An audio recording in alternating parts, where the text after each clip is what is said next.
Hi Neil, how are you? Hi, okay, good, thanks. Neil, what's it like in South Africa for this Lions tour from 1997 when you were playing, 2009 when you joined? How different? Um, yeah, it's obviously slightly different. There's no doubt in that in terms of, we're not on any crowds in the games and stuff, but it's no different in terms of training. Training's intense, training's tough. The boys are looking forward to a game, and obviously looking forward to tomorrow and getting the tour underway in South Africa. So no different there, but obviously crowds, there's going to be a difference in the travelling fans, so that will make a difference. But again, the boys are used to it a little bit at this moment in time and just focusing on playing rugby. And you've got a Finn Russell, Owen Farrell 10-12 combination tomorrow. Are you excited to see how that will go? Yeah, most definitely. Yeah, they're both class players and they've both been exceptional for their countries. And I believe it's the first time they'd have played together tomorrow anyway. So yeah, they're looking forward to it. And as I said, both exceptional players. And I know Owen's comfortable at 10 or 12 either way, wherever he plays.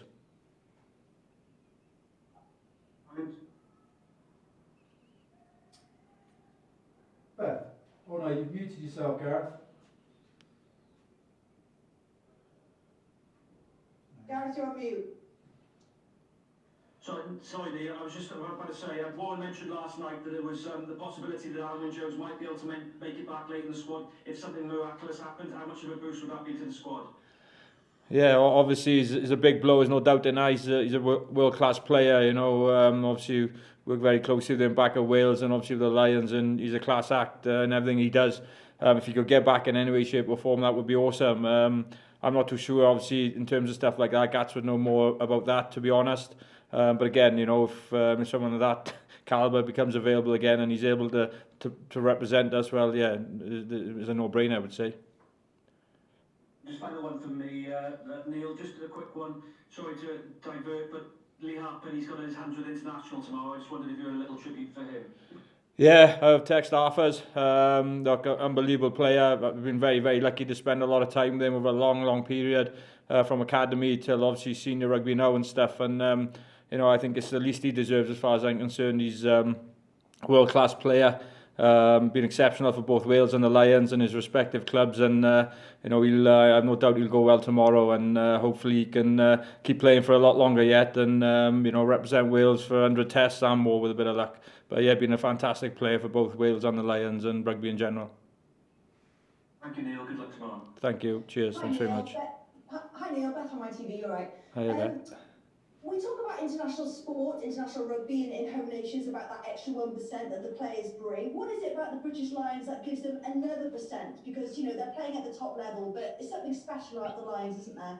Yeah, it is. It's the ultimate honour. I keep saying it, and I've said it, ever since I've been involved. And I think as a player, you want to just make sure you get the respect of your peers as well around you. And when you come here, the boys are pretty much going to be in top gear from word go. So you have to be in top gear yourself. And that's the case when the guys turn up. You see the intensity in training, the skill level, the accuracy, the decision making, everything comes together, and you can see why these boys are picked to represent the British and Irish Lions at the top of their game, and they deserve to be here.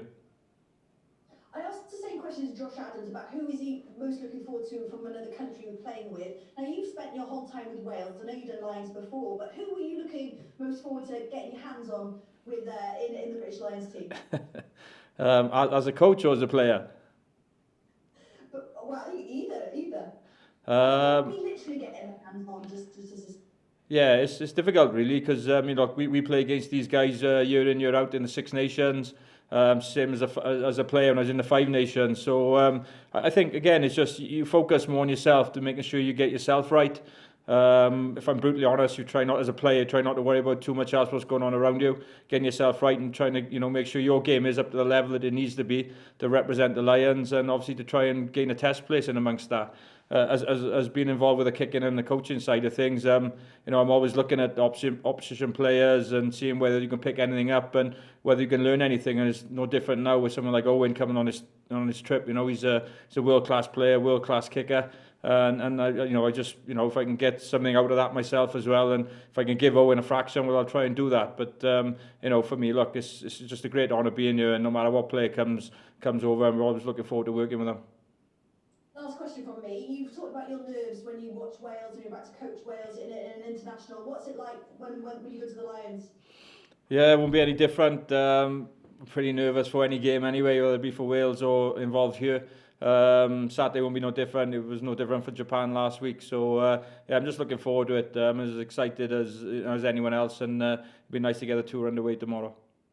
Awesome. Good luck. Thanks. Thank you. Thank you. Hey Neil, obviously you had that strong win against Japan and Murrayfield, but now that you're actually in South Africa, how important is it to start the tour with a big performance? Yeah, no different. Obviously, we wanted to perform well and win last week, and we managed to do that. And Japan are not an easy side to play against. They play a certain brand of rugby, they play a certain style, and they're very good at what they do. So to win last week and win the way we did was a very good start to the tour.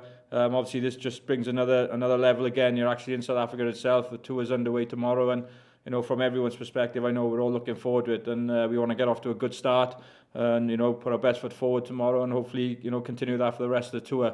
But it's important that we start well tomorrow. There's no doubt in that. Sure. How much time have you spent looking at the opposition tomorrow, or have you just been concentrating on yourselves?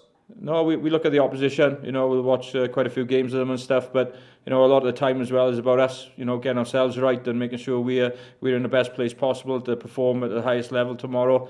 And the games will come thick and fast now for us. So obviously tomorrow, Wednesday, next Saturday, and likewise the week after, and then into the Test series. So yeah, no, we'll do a fair bit of analysis on each of the opposition teams that we play against, and give the boys the best chance possible to put in place what they need to put in place for the respective opposition.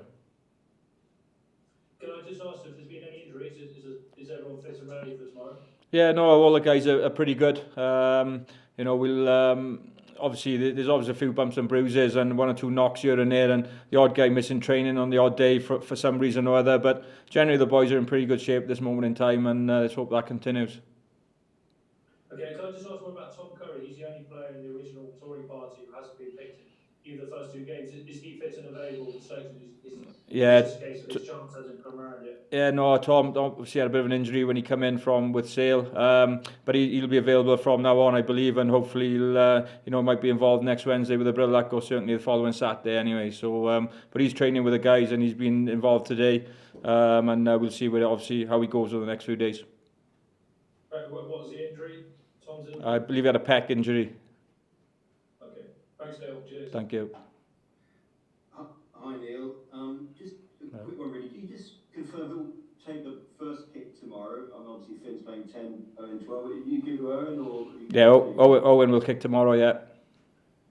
You will. Okay, and just again, you get asked this a lot, but from your experience, how important will goal kicking be in this series in particular? Do you think, depending whether the venues might be changed around, might they? But just how important it will be in your opinion?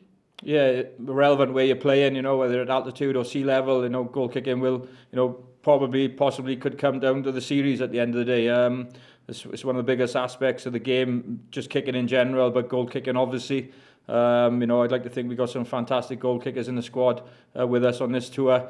And, I think when you look back 4 years ago in the deciding test in 2017, and, when kicking his 4 penalty goals and Elliott with a long range one, and obviously drawing the game 15 all. So, look, that's my own view. I think when you're looking back a couple of years ago to the World Cup as well, in the big test matches, the ones that, when you get into quarters, semis and finals, goal kicking plays a huge part, and I have no doubt he'll play a huge part in this series as well. Thank you. Thank you. Hi Neil, this just follows on actually from Rob's question. You spoke, and now you said it again, about the importance of goal kicking. How important is it for the team to tomorrow be very accurate in that regard already and set the standard? Yeah, well, obviously, we always want to kick well, there's no doubt in that. Biggs is pretty good last week, and, obviously he's a world-class player and goal kicking himself. And Owen is, and Owen will be doing it tomorrow. And obviously we've got Finn as well, who's very good. We've got some long rangers as well in our squad in terms of Elliott and Stuart Hogg as well. So, and obviously Conor Murray in his own right is a very, very good goal kicker as well, and he's done a fair bit for Ireland in in recent years, and he's there if you ever need him as well. So look, it's important, as I said, from every aspect, not just goal kicking, but your general kicking and your general play and your set piece stuff. It's important that we start pretty well tomorrow, and as I said already, the guys I know are looking forward to it and looking forward to getting this first game underway. And it's going to be a tough game, there's no doubt in that. There's no easy games in South Africa or anywhere in the world at this moment in time. So, but again, we're just looking forward to getting underway tomorrow, and hopefully, as I said, putting our best foot forward. And from a tactical point of view, obviously the half felt the ball travels a little bit further. Will that be, have the guys put in a lot of practice into their tactical kicking this week, and will it be a challenge? Yeah, obviously every time you play, there's a variety of kicking. It's not just one type of kicking.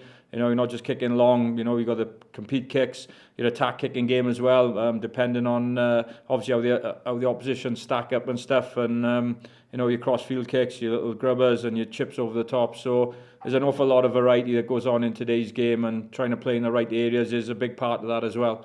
So tomorrow, as I said, we've got quite a few good players in terms of our back line. Pretty smart players from Ali all the way back to Hoggy. So yeah, we got the ability, I think, to play a variety of a kicking game. And as you already said, altitude, the ball does travel further, and sometimes the game does tend to be a little bit of a longer kicking game. But again, I'd like to think we've got some threats in there as well, and I'd like to think we'll have a smart all-round kicking game tomorrow.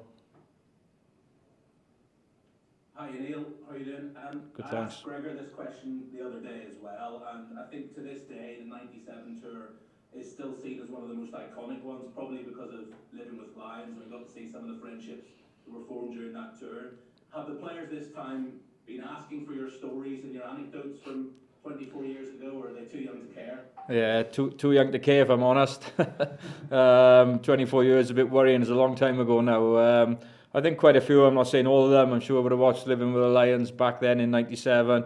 But as I said, today's game's a totally and utterly different game. Obviously, there's other restrictions in place at this moment in time, and that's the way of the world. But the boys, they always tend to bring their own fun, and they get on pretty well. You can see that already. A lot of guys know each other from, playing club rugby and international rugby back home as well. And obviously some of them would have been on Lions tours prior to this. So, no, I think most of them are pretty good, and like I said, the reality is they're probably way too young to remember 97, that's for sure.